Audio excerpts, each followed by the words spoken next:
오늘 요한계시록 16장을 계속하실 건데요. 처음 9구절을 통해서 우리는 4개의 대접의 심판이 선포되고 쏟아져 나온 것을 보았습니다. 이 심판들은 소위 자연의 4가지 요소라 불리는 것들 중에서 3가지를 겨냥한 것이었습니다. 자연의 4가지 요소인 흙, 물, 불, 공기가 이 세상 모든 물질을 구성하는 근본적인 요소로 여겨졌으며 이외에 에테르라고 하는 5번째 요소가 영적 세계와 천국의 물질일 것이라고 하는 개념이 요한 시대를 살던 사람들에게는 과학의 기초를 형성하는 최첨단의 지식이었습니다. 이 4가지의 요소 중 3가지가 처음 4개의 대접의 심판에 의해 공격당했습니다. 흙, 물, 불, 즉 태양입니다. 그리고 7개의 대접의 심판으로 자연을 구성하는 4가지 요소 모두가 공격당하게 됩니다. 그러나 성경이 정말로 이런 잘못된 그리스의 자연 이론을 우리에게 가르치려고 했다고는 생각하지 마십시오. 요한은 그저 자신에게 제시된 환상을 기록만 했을 뿐입니다. 그리고 요한에게 주어진 환상은 요한과 그의 시대를 살던 사람들이 속한 문화와 시간을 배경으로 그들이 가장 잘 이해할 수 있는 관점에서 주어진 것이고요.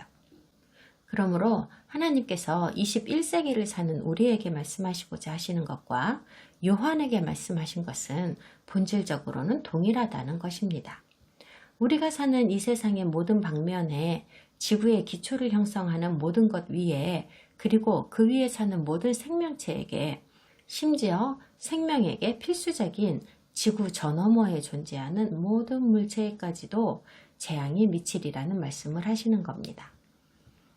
그러나 우리가 놓쳐서는 안 되는 것은 하나님의 진노로 인하여 쏟아지는 이 모든 재앙은 결국 한 가지 대상으로 귀결된다는 점입니다. 바로 악한 인류입니다. 하나님의 진노의 궁극적인 목표물은 인류입니다. 반역하고 사악한 우리 인류를 겨냥하신 공격입니다. 지구를 공격하시는 것은 결국 인류를 심판하시기 위한 작업인 것입니다. 오늘은 이것에 대해 이야기할 겁니다. 설교도 좀 곁들여야 할 것 같습니다. 우리가 살고 있는 이 놀랍도록 독특한 행성을 과학자들은 골디락스 플래닛이라고 부릅니다. 인간들이 살면서 번성하기에 딱 좋은 조건을 제공하기 위하여 하나님께서 창조하신 황금의 행성입니다. 창세기 1장에서 분명히 밝히고 있습니다. 하나님께서 하늘과 땅을 창조하시고 그 안에다가 우리에게 있어야 할 모든 필수 요소를 정확하고 올바른 형태와 규칙과 충분한 양으로 마련하여 두셨다고요.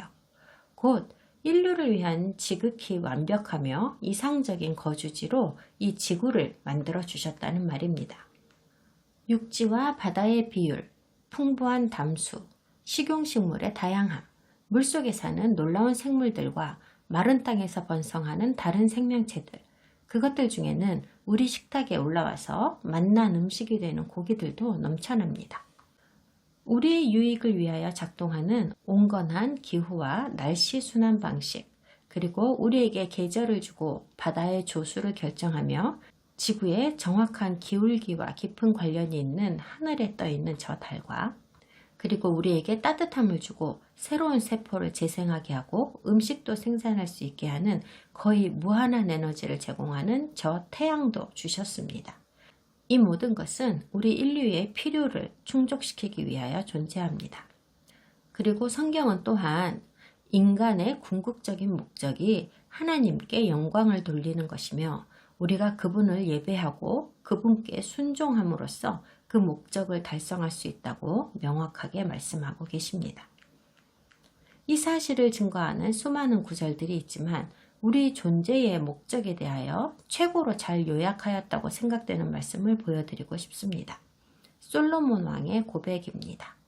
전도서 12장 13, 14절을 들어보세요. 일의 결국을 다 들었으니 하나님을 경외하고 그의 명령들을 지킬지어다. 이것이 모든 사람의 본분이니라. 하나님께서 모든 행위와 모든 은밀한 일을 선악간에 심판하시리라. 하나님께 영광을 돌리지 않는 부류의 인간들이 있습니다. 엄청나게 많습니다. 이런 부류의 사람들은 인간이 존재하는 목적을 달성하지 못했고 따라서 그들의 존재의 이유가 없어졌기 때문에 파괴되어 마땅합니다. 요한계시록에서 보여주시는 것이 바로 그 과정입니다. 바울이 로마서 1장 20절부터 25절에서 단호하게 했던 말도 들어보십시오. 창세로부터 그의 보이지 아니하는 것들, 곧 그의 영원하신 능력과 신성이 그가 만드신 만물에 분명히 보여 알려졌나니 그러므로 그들이 핑계하지 못할지니라. 하나님을 알되 하나님을 영화롭게도 아니하며 감사하지도 아니하고 오히려 그 생각에 허망하여지며 미련한 마음이 어두워졌나니 스스로 지혜 있다 하나 어리석게 되어 썩어지지 아니하는 하나님의 영광을 썩어질 사람과 새와 짐승과 기어다니는 동물 모양의 우상으로 바꾸었느니라. 그러므로 하나님께서 그들을 마음의 정욕대로 더러움에 내버려 두사 그들의 몸을 서로 욕되게 하게 하셨으니 이는 그들이 하나님의 진리를 거짓 것으로 바꾸어 피조물을 조물주보다 더 경배하고 섬김이라. 주는 곧 영원히 찬송할 이시로다. 아멘. 그래서 우리가 요한계시록에서 볼 수 있듯이 하나님은 세상의 전체 인류 중에서 하나님을 영화롭게 하는 사람들과 그렇지 않은 사람들을 체계적으로 분류하십니다. 그분께서는 구속받은 자를 구원하시고 구속받지 못한 자를 파괴하십니다. 구속받지 못한 자들이란 창조주 하나님 대신에 피조물을 숭배하고 섬기는 자들로 정의됩니다. 그리고 지구의 모든 사람들이 우리를 둘러싸고 있는 하나님의 놀라운 창조물을 통하여 하나님의 신성한 본성을 자기 눈으로 직접 볼 수 있기 때문에 하나님 알기를 거부하기로 선택한 사람들은 자신의 선택에 대하여 아무런 변명도 할 수가 없는 겁니다.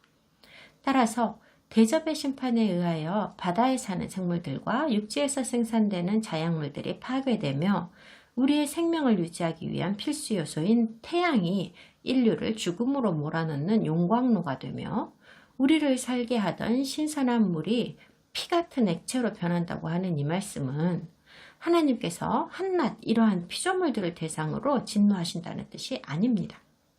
이 모든 것들은 인간을 위하여 만들어주신 것이라는 점을 이해할 수 있는 기회가 얼마든지 있었지만 그러기를 거부한 우리 인간들을 향하여 진노하고 계시는 겁니다. 우리 인류가 생존하고 번성할 수 있도록 하나님께서 창조하여 주신 그 놀라운 창조물들 하나하나에 하나님께서 쇠공을 날리십니다. 이런 방식으로 그분께서 인류를 심판하시는 것입니다. 그런데 이제 10절에서 하나님께서는 반항적인 인류의 지도자들에게 그분의 주의를 돌리십니다. 악마와 그를 따르는 인간 똘마니들입니다. 그 부분을 다시 한번 읽어보겠습니다. 요한계시록 16장 10절부터 끝까지 읽겠습니다.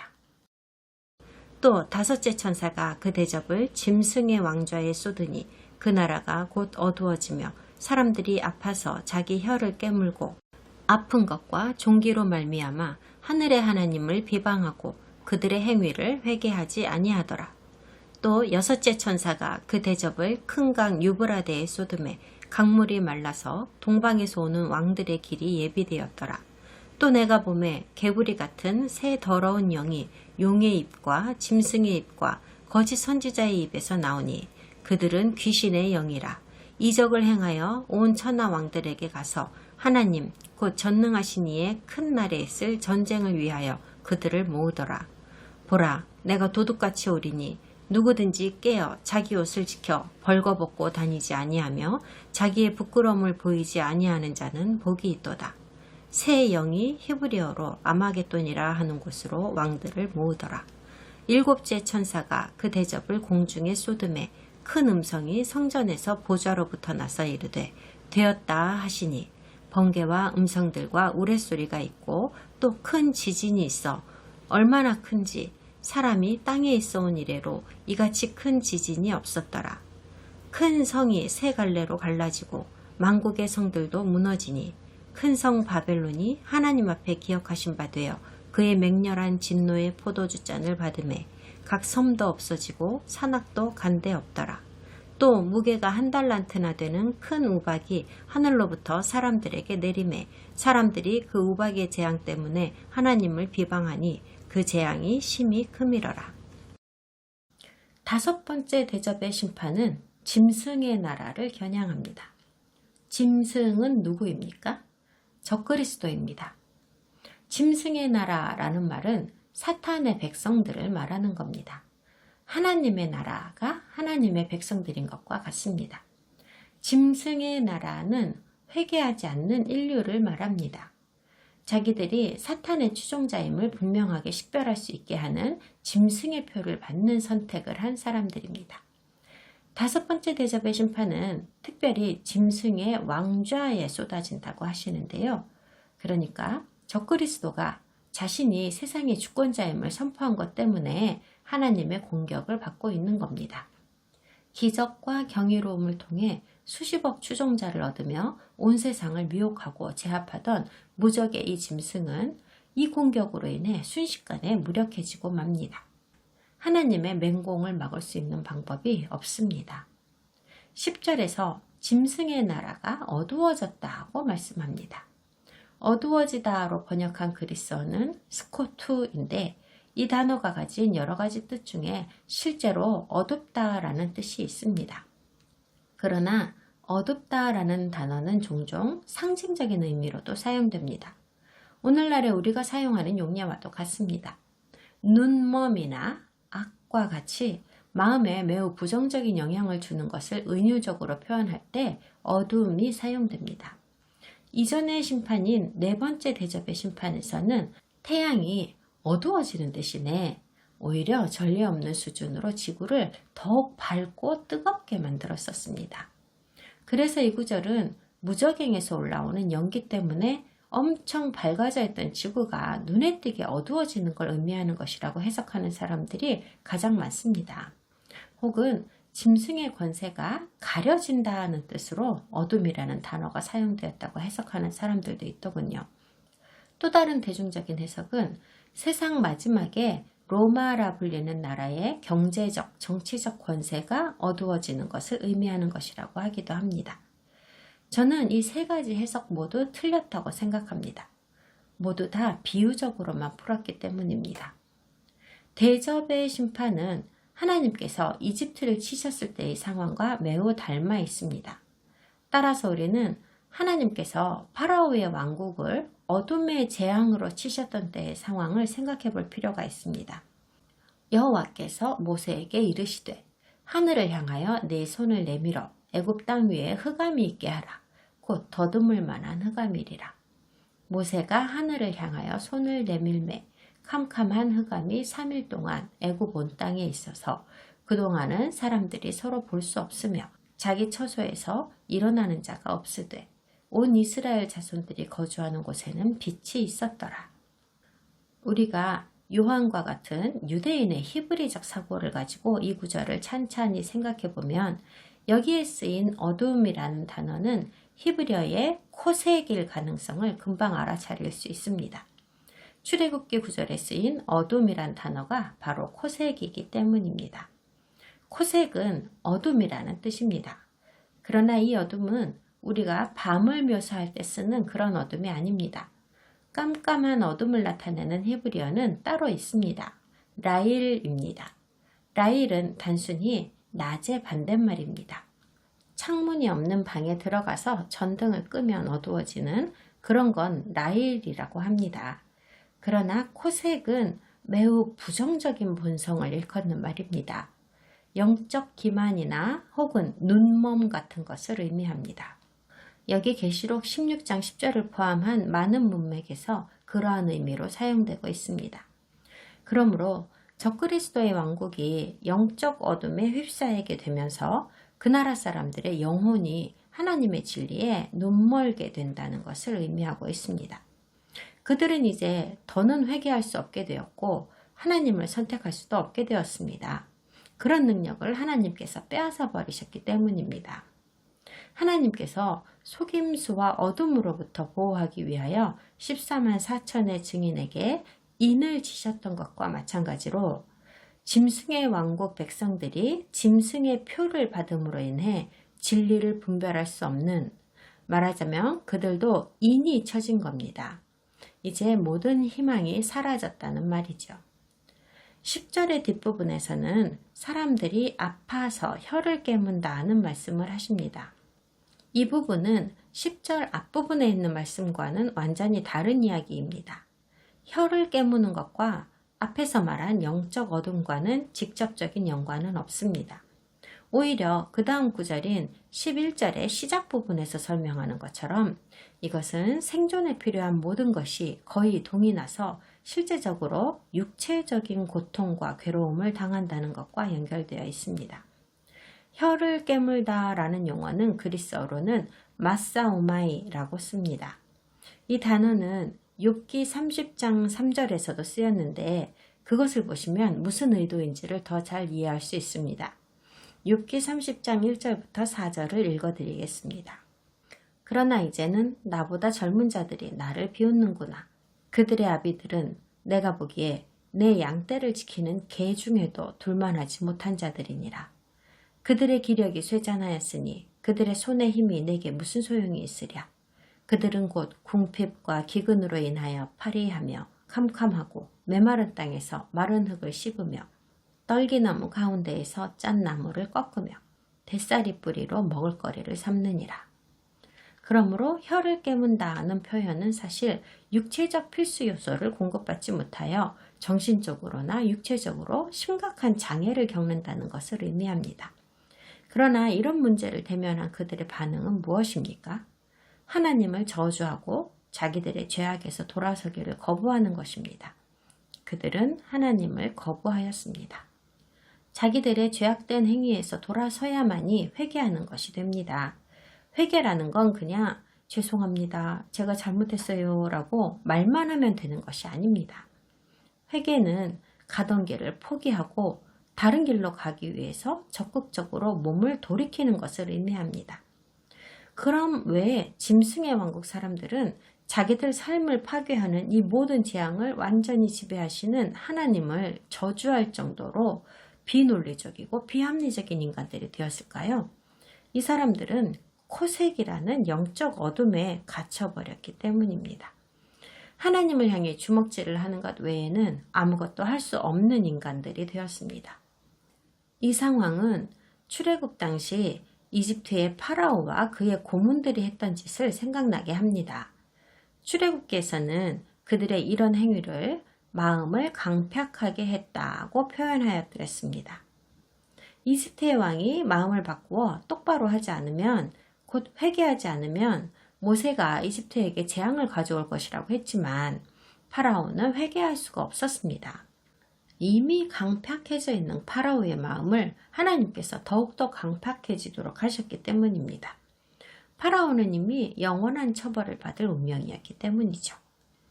계시록 16장의 이 상황이 바로 파라오 때의 그 상황과 완전히 똑같은 상황이라고 이해하면 됩니다. 정리하겠습니다. 5번째 대접의 심판까지 오면서 겪은 바다의 파괴, 땅의 황폐화, 식수의 오염, 견딜 수 없는 태양의 열기 속에서 적그리스도가 자기들을 구원하여 주리라고 생각했던 그들의 잘못된 믿음은 완전히 파괴되고 말았습니다. 그리고 그 효과는 전 세계적입니다. 짐승의 표를 받은 사람들의 영원한 운명은 이제 다시는 돌아올 수 없는 곳까지 너무 멀리 가고 말았습니다. 그리고 이제 6번째 대접의 심판이 내려집니다. 6번째 재앙은 큰 강 유프라테스에 쏟아지는데 거대한 군대가 강을 건너 진입할 수 있도록 3,000km 길이에 달하는 강이 마릅니다. 이 군대의 대장들은 동쪽의 왕들이라고 적혀 있습니다. 인류 역사를 통틀어서 강은 항상 물품과 사람의 운송에 심각한 장벽이 되어 왔으며 물론 군대에게도 큰 문제가 될 수 있었습니다. 지금도 여전히 그런 경우가 많지요. 강은 또한 일반적으로 국가 간의 경계를 정의하는 데에도 사용됩니다. 그리고 성경에서는 유프라테스 경계 위에 북동쪽에 있는 나라들은 일반적으로 하나님의 백성의 적으로 간주되었고 때때로 그들을 동쪽의 왕이라고 불렀습니다. 성경에서 동쪽이라는 것은 항상 매우 크고 중요한 의미를 갖습니다. 예루살렘 성전이 동쪽을 향하고 있었습니다. 에덴 동산은 에덴 땅의 동쪽에 위치하고 있었고요. 메시아께서 다시 오실 때에는 성전의 동쪽 문으로 들어오실 겁니다. 출애굽 당시에는 이스라엘의 가장 중요한 지파가 광야 성막의 동쪽에 진을 쳤었습니다. 이렇게 성경에서는 동쪽이 종종 신성한 방향이라고 말씀하시지만 또한 창세기를 보면 아브라함 시절에 동쪽에서 왕들이 와서 사람들을 잡아감으로 인해 롯과 아브라함이 그들과 싸워 사람들을 구출해내었다는 이야기가 있는 것처럼 커다란 환난도 동쪽에서 온다는 걸 알 수 있습니다. 강물이나 심지어 바닷물조차도 마른다는 얘기는 이사야, 예레미야, 그리고 스가랴서에도 있었습니다. 사실 하나님의 진노로 인해서 물의 흐름이 중단된 것입니다. 예전에는 하나님께서 그분의 택하신 백성들을 위하여 물을 말리셨더랬습니다. 하나님께서 홍해물을 말리셔서 이스라엘 백성을 이집트인들로부터 탈출할 수 있게 하셨습니다. 하나님께서 요단강을 말리셔서 여호수아가 이끄는 출애굽한 백성들을 옷자락도 젖지 않고 약속의 땅 가나안으로 들어갈 수 있게 하셨습니다. 그런데 여기 계시록 16장에서는 하나님께서 유프라테스 강을 말리심으로 인하여 동쪽의 왕들과 그들의 군대가 공개적으로 진입할 수 있게 되었다고 합니다. 하나님께서 대적들을 모두 죽일 수 있는 통로를 여신 겁니다. 우리가 하나님의 말씀을 공부하는 데 있어서 특별히 아직 성취되지 않은 예언을 공부하는 데 있어서 가장 좋은 방법은요.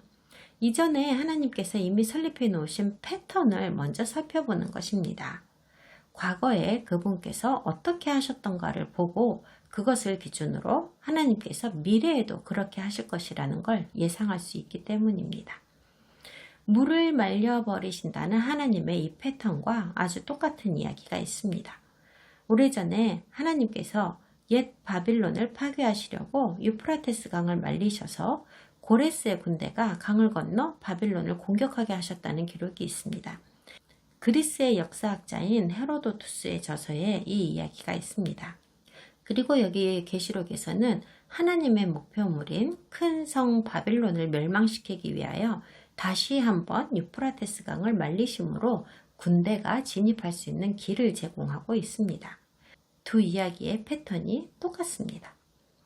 유프라테스 강이 마르는 것을 본 각 나라들은 그 마른 땅을 이용하여 짐승의 표 받기를 거부하면서 짐승을 대적하고 있는 마지막 남은 자들을 공격하려는 생각으로 군대를 모아 이들을 치고 싶어하는 유혹을 받아서 한꺼번에 이리로 몰려드는 것 같습니다.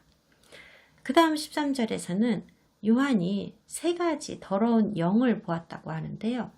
개구리 같은 영이라고 합니다. 개구리가 아니라 개구리 같은 겁니다. 첫째, 이것들은 진짜 개구리가 아니라 거짓과 속임수를 인격화한 표현입니다. 거짓과 속임수는 죄이기 때문에 부정합니다. 출애굽기에 개구리 재앙과의 연관성을 다시 한번 주목해 주세요. 둘째, 개구리는 기는 파충류이기 때문에 모세의 율법에 따라 의례적으로 부정한 것으로 간주됩니다. 그리고 우리는 이 부정한 개구리들이 용, 사탄, 짐승, 적그리스도, 거짓 선지자의 입에서 나오는 것을 봅니다. 불경스러운 삼위일체입니다. 입이라는 것은 본질적으로 말이 나오는 곳이고 말은 파괴하기도 하고 세우기도 합니다. 그러므로 거짓과 속임수를 말하는 이 세 가지가 사람들에게 사탄의 명령을 따르도록 거짓말로 부추기며 사람들을 파괴한다는 얘기입니다. 거짓 선지자들은 성경에서는 거의 항상 이스라엘이나 그리스도의 추종자들과 관련이 있었다는 사실을 알아차리는 것이 유익하다고 생각합니다. 성도들과 하나님의 예배자들 안에서 거짓과 속임수를 말하는 자들입니다. 따라서 거짓 선지자는 일종의 신체계를 믿는 사람들에게 영향을 미치려고 노력할 것인데, 우리가 이것에 대하여 이토록 강력한 경고를 받고 있는 것을 보면 그들의 주요 목표는 분명히 성경의 하나님을 믿는 종교인 기독교와 유대교일 것입니다. 그러므로 이 말씀은 거짓 선지자가 기독교와 유대교 내의 지도자들에게 영향을 미쳐서 그들이 속아 넘어갈 만한 거짓 교리와 신앙을 갖게 할 것이라는 뜻입니다. 그러한 거짓 교리들은 분명히 사람들을 기쁘게 하는 것일 테죠. 고리타분하고 재미없는 교리를 받아들일 사람이 어디 있겠습니까? 이런 건 상상하기 어려운 일이 아닙니다. 본래 교리나 전통이나 사람들의 관습이나 믿음의 근간이라는 것들은 사람들로 하여금 선생이나 지도자나 혹은 거룩한 사람이나 그런 어떤 특정한 인물에게 이끌리게 하기 위하여 만들어지는 것들이기 때문입니다. 하나님의 말씀의 가르침과 명령을 정확하게 요약하고 설명하는 교리라면 아무런 문제가 없습니다. 그러나 실제로는 너무나도 많은 교리들이 거짓을 가르치며 스스로를 속이는 사람들에 의해 주도되고 만들어져 왔다는데 문제가 있습니다. 그들은 그것이 하나님을 이겨먹고 그분의 백성을 빼앗기 위한 사탄의 장기 계획의 일부라는 것을 깨닫지 못했기 때문에 말려든 겁니다. 외식하는 자들아, 이사야가 너희에 관하여 잘 예언하였도다. 일러스되 이 백성이 입술로는 나를 공경하되 마음은 내게서 멀도다. 사람의 계명으로 교훈을 삼아 가르치니 나를 헛되이 경배하는도다 하였느니라 하시고, 인류 역사의 모든 시대에서 세대가 바뀔 때마다 어떤 새로운 성경적 오류를 계속해서 도입해 왔던 것 같습니다. 이러한 오류들은 의심할 틈도 주지 않고 굳건한 믿음의 기둥이 되면서 거의 되돌릴 수 없는 진리가 되어버린 것 같고요. 저의 설명을 그냥 흘려듣지 않으시길 바랍니다. 우리가 믿고 있는 교리들을 하나님께서 실제로 하시는 말씀과 비교하여 볼 수 있는 기회로 삼으시길 바랍니다. 더러운 개구리의 영이 목사나 신부나 성경교사들이나 신학교 교수들의 입에서 거짓 진리와 가르침으로 나온다고 상상해 보고 이 말이 무엇을 의미하는 것인지를 잘 생각해 보시기 바랍니다. 저는 가르치는 선생들이 어쩌다 일으킬 수 있는 무고한 오류에 대해 지적하고 있는 것이 아닙니다. 하나님의 말씀을 있는 그대로가 아니라 돈 몇 푼 때문에 자기들이 신세를 지고 있는 그룹과 교파의 규정에 맞춘 목록대로 설교를 하는 사악한 종교 지도자들을 지적하고 있는 겁니다. 요점은 이것입니다. 제발 눈을 똑바로 뜨시고 주위를 좀 둘러보세요. 이 세상의 다른 모든 것들과 마찬가지로 새로운 현실은 눈에 보이지 않을 만큼 아주 천천히 조금씩 변화하고 진화하는 것 같지만 어느 날 정신을 차려보면 그 정점에 도달해 있습니다. 냄비 속 개구리 얘기를 하고 있는 겁니다. 시간이 지남에 따라 유대인들은 유럽에서 점점 더 환영받지 못하게 되었고 어느 날 그들에 대한 적대감은 최정점에 도달했으며 결국 홀로코스트로 이어졌습니다.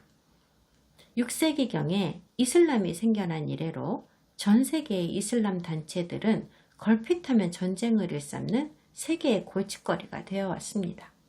그러나 현대에 와서 2001년 9월 11일이 되기까지는 그들의 공격 대상은 우리와는 거리가 먼 다양한 동방 기독교 집단들 정도였습니다. 그 전에 이슬람에 대해서 아는 사람들이 얼마나 있었습니까?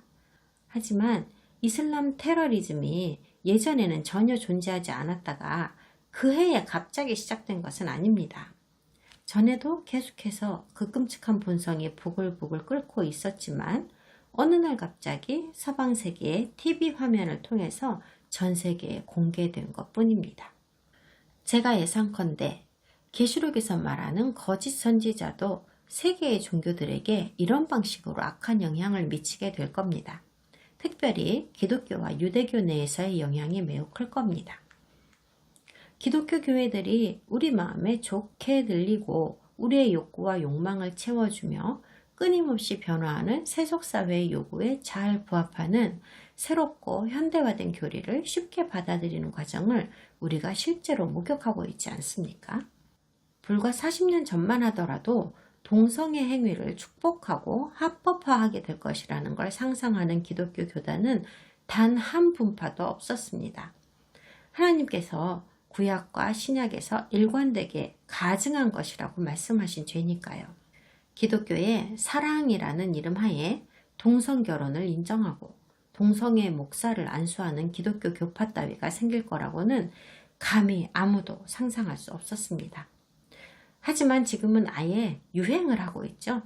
그딴 괘씸한 교리를 받아들이지 않는 교회들은 그런 걸 받아들이는 교회로부터 사랑이 부족하다는 말까지 듣고 있습니다. 모든 종교와 그것들의 경전은 원래부터 같은 것으로 창조되었다고 하는 기본 교리를 가진 종교 통합운동이 계속해서 성장하고 있습니다. 그들은 성경이 코란보다 낫다고 생각하는 기독교인들이나 유대인들은 교만하고 사랑이 없는 자들이라고 말합니다. 그리고 알라는 성경의 하나님의 또 다른 이름이라고 하죠. 샤리아법 같은 이슬람의 가치관도 성경의 가치관과 동등한 훌륭한 것이라고 합니다. 적그리스도와 거짓 선지자가 나타나게 만들고 그들이 빠르게 지지를 얻을 수 있게 만들 무대의 세팅이 이미 다 끝났다고 저는 믿어 의심치 않습니다. 기독교와 유대교가 이미 수세기에 걸친 거짓 교리로 인하여 하나님의 말씀에 눈이 희미해져 버렸고 세상을 똑바로 보는 명철을 잃어버렸기 때문입니다. 우리는 어느 날 갑자기 세계적으로 유명한 종교적 인물이 정치적 유명인사와 동맹을 맺고 빠르게 부상하는 것과 그들이 함께 종교와 정치 모든 면에서 온 지구에 새로운 단결을 요구하는 장면을 목격하게 될 겁니다. 갑자기 하룻밤 사이에 세상 모든 것이 변한 것 같겠지만 사실 이 변화는 꽤 오랫동안 진행되고 있었다는 것을 깨달아야 합니다. 우리 인생의 나침판인 성경은 이미 오래전부터 조작되기 시작했고 이제는 아예 뒷전으로 밀려났으며 그 대신 쉽고 편리하며 입맛에 맞는 세상 교리가 그 자리를 차지했습니다. 적그리스도와 거짓 선지자는 사람들을 얻기 위해서 열심히 일할 필요가 없습니다. 이미 사람들이 그들을 열망하고 있기 때문입니다. 그뿐만 아니라 14절에서는 이 세계의 더러운 개구리의 영들이 놀라운 이적을 행하면서 온 세상 정부 지도자들이 전에는 한 번도 생각할 수 없었던 연합군의 형성을 부추길 것이라고 합니다. 사람이 거주하는 곳이라면 어느 곳이든지 가서 자기들의 전투에 군대를 투입하겠다는 약속을 받아낸다는 것이며 이 전투는 여호와의 큰 날과 관련이 있습니다. 당연히 전 세계의 거대한 군대 전체가 실제로 전투에 합류하여 전쟁을 한다는 말은 아닙니다. 주의 큰 날이라고 하는 것은 하나님과 지구의 악한 자들이 전투를 벌이게 되는 시기 자체를 설명한 성경적 묘사일 뿐이거든요. 계시록 12장에서 하늘에 전쟁이 있다고 했었는데 그 전쟁의 지구 버전이 일어나는 것입니다. 계시록 12장에서 하나님께서 이기시고 악은 사라진다고 말씀하신 것처럼 이 땅의 전쟁의 결말도 이미 정해져 있습니다. 그러나 갑작스런 전투는 세상을 놀라게 할 것이며 따라서 이스라엘의 하나님을 숭배하는 사람들은 지구상의 다른 모든 사람들과는 달리 이것을 알아차릴 수 있도록 준비되어 있어야 한다고 경고하십니다. 그리고 우리는 16장에서 처음으로 아마겟돈이라는 말을 듣습니다. 사실 아마겟돈이라는 단어는 그리스어를 영어식으로 적은 겁니다. 히브리어로는 하메기도라고 하고요. 그 뜻은 맥기도의 언덕입니다. 맥기도는 오늘날 우리들도 방문할 수 있는 곳이지만 수천 년 동안 점령되어 왔던 도시입니다. 지금은 언덕, 텔의 형태로만 존재합니다. 이곳은 약 25개의 겹겹의 문명으로 구성된 고고학 유적지입니다. 한 도시가 세워졌다 붕괴하고 다음 도시가 세워졌다 붕괴하면서 파괴된 도시의 잔해 위에 계속해서 다른 도시가 건설되어 온 곳입니다. 각각의 도시가 세워지고 붕괴되고 다시 세워지고 했던 과정을 층이나 겹이라고 말할 수 있다면 수세기에 걸쳐 계속해서 세워졌다가 붕괴되었다가를 반복하면서 만들어진 맥기도의 단면은 마치 겹겹이 쌓은 케이크와도 같다고 할 수 있겠습니다. 25겹으로 된 케이크이죠. 이 장소가 중요한 이유는요. 이스라엘 계곡이라고 불리는 이스라엘의 거대한 곡창지대를 한눈에 내려다보면서 방어할 수 있는 위치에 있다고 하는 전략적 특성 때문입니다. 보통은 사람들이 동방왕들의 군대가 하나님과 싸우려고 이곳 아마겟돈으로 오는 것이라고 말을 하는데요. 이 답안이 그다지 만족스럽지는 않습니다.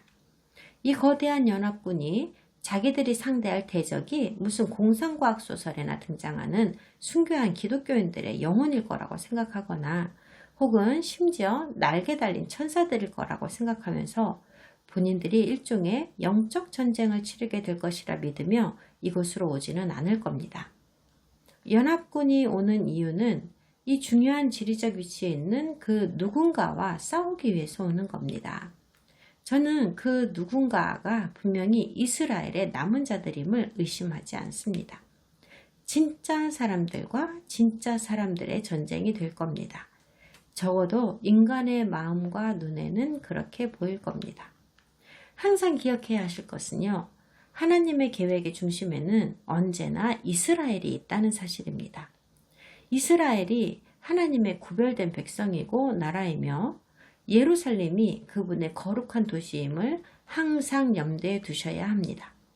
그러므로 모든 사건의 중심에는 언제나 이스라엘이 있었고 마지막 때까지도 앞으로도 쭉 그럴 것입니다. 이것이 요한계시록의 중심 주제이자 아마겟돈 전쟁의 주요 맥락입니다. 저는 세상 모든 전쟁을 종식시키기 위한 이 마지막 전쟁의 시발점이 될 갈등의 정점이 무슨 사건이 될지, 그 사건이나 그것의 정확한 원인, 그리고 시점 같은 것들에 대한 저의 추측을 일일이 설명하지는 않겠지만 분명히 그것은 이스라엘 국가랑 또 이스라엘과 동맹을 맺고 있는 국가들이랑 관련이 있을 거라고 봅니다. 구체적으로는 적그리스도에게 자신을 넘겨주고 그에게 충성을 바치는 세상 사람들을 대적하면서 꿋꿋하게 남아있는 사람들과 국가들이 될 것입니다. 적그리스도에게 충성하기를 거부하고 그놈에게 절하지 않는 사람들과 그러는 사람들과의 전쟁이 될 것이라는 거죠. 세계의 군대와 이스라엘 군대는 수천 대 1 정도의 병력일 테니까 안 봐도 뻔한 전쟁이라고 생각할 테지요. 정말 말도 안 되는 것처럼 보일 겁니다. 아마겟돈 전쟁에 대해서 지금까지 들어온 얘기들은 거의가 만화책같이 좀 허무맹랑한 것들이었습니다. 그래서 이해하기가 어려울 수밖에 없었죠. 그래서 저는 아마겟돈 전쟁이 계시록에서 제시된 것과 같이 정말로 타당하며 실현 가능한 전쟁일 것이라는 얘기를 하기 위해서 짧은 이야기 하나를 들려드리고자 합니다. 1973년에는 동망 있는 여성 정치가인 골드마이어가 이스라엘의 총리였습니다. 그해 10월 6일이었습니다. 이날은 유대인들에게 가장 거룩한 날인 욤 키푸르, 대속죄일이었는데 이날 아랍연맹의 연합군이 이스라엘을 기습 공격하였습니다. 이스라엘 유대인들은 한심하게도 전혀 준비가 되어 있지 않았고 그들의 군대는 자금도 부족했고 결국 그들의 군대는 완전히 깨져서 바다로 밀려날 위기에 처했습니다. 리차드 닉슨이 당시 미국 대통령이었고 헨리 키신저가 국무장관으로 대통령의 주요 고문관이었습니다. 이스라엘은 자기들이 이기고 살아남을 희망이 전혀 없다고 보았고 이때 골드 수상이 급히 내각을 소집하여 상상도 할 수 없는 일을 논의했습니다. 이 시기에 이스라엘은 핵폭탄을 개발하고 있었습니다. 많지는 않았습니다. 그 정보는 기밀이지만 아마도 한두 개 정도는 가지고 있었을 겁니다. 그런데 바로 그 부분에 이야기의 핵심이 있습니다. 골드와 그녀의 내각은 그들이 완전히 정복당하는 상황이 되면, 그래서 이스라엘 정부가 사라지게 될 상황이 되면 가장 인구가 많은 아랍 땅을 겨냥하여 가능한 한 많은 무슬림을 죽일 수 있는 위치에다가 원자폭탄을 날려버리기로 결정하였습니다. 이런 방법으로는 전쟁에서 이길 수 없을 거라는 건 알고 있었습니다. 그리고 이것으로 제3차 세계대전이 시작될 수 있다는 것도 알고 있었지요. 초기에는 상황의 심각성을 전혀 파악하지 못했던 닉슨 대통령이 이스라엘을 돕기를 거부했었습니다. 그러나 4, 5일 후에 아랍인들이 빠르게 우위를 차지하게 되자 골드 총리는 다시 닉슨에게 전화를 걸어 즉각적인 도움을 요청했고, 이스라엘의 패배가 불가피하다면 원자폭탄을 사용할 것이라는 최종 통첩을 날렸습니다. 그러자 닉슨은 입장을 바꾸었고 곧바로 이스라엘과 군수작전을 공수하기 시작했습니다. 이스라엘이 폭탄을 사용했다면 그들의 행동의 결과로 인한 보복으로 수많은 유대인들이 곧바로 죽임을 당했을 겁니다. 아니면 전범으로 취급되어 재판 없이 유럽의 길거리에 매달렸든지요. 그리고 정부는 곧바로 해체되어 버렸을 겁니다. 그러나 이번만큼은 이스라엘도 도살장으로 끌려가는 소처럼 순순히 당하지만은 않으리라고 결정하였습니다. 만약 그들이 주권을 가진 국민으로서 그리고 독자 생존 가능한 국가로 가겠다고 한다면 세계의 많은 사람들은 그들 편에 서야 했습니다. 핵이 터지면 그 피해가 전 세계로 확산될 것이 뻔했기 때문입니다. 미국의 개입은 전쟁 조류를 순식간에 바꾸어 놓았습니다. 이스라엘이 아랍 침략자들을 밀어내고 승리할 수 있게 된 일련의 절대적인 기적들이 일어났습니다. 그리하여 불과 몇 시간 전에 논의되던 끔찍한 선택은 결코 일어나지 않았습니다. 이 이야기를 전하는 저의 의도는 이것입니다.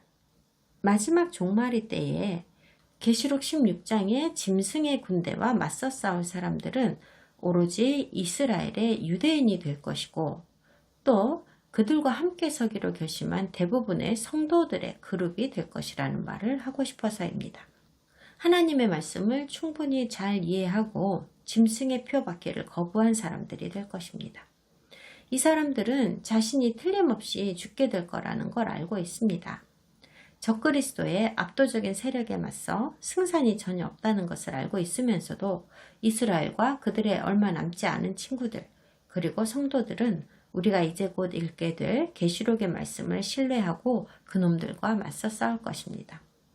다른 방법으로는 도저히 이길 도리가 없는 이 전쟁에 우리 메시아께서 오셔서 당당히 승리하신다는 말씀이 이제 곧 나오니까요.